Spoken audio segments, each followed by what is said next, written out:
sakinlərlə məhdudlaşmayıb.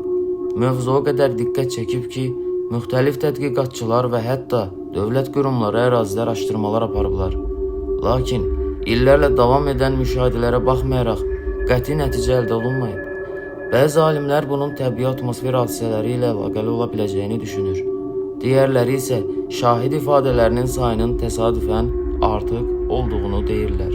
Bəs həqiqət haradadır? Növbəti məkan isə Yaponiyada yerləşən Aokigara meşəsidir. Fuji dağının ətəyində yerləşən bu sıx meşə dünyada ən çox müzakirə olunan sirli ərazilərdən biridir. Buraya gələn bəzi insanlar istiqaməti itirdiklərini, qəribə səslər eşitdiklərini və güclü narahatlıq hiss etdiklərini bildirirdilər. Elm bu hadisələri meşənin sıx quruluşu, akustik xüsusiyyətləri və insan psixologiyası ilə izah etməyə çalışır.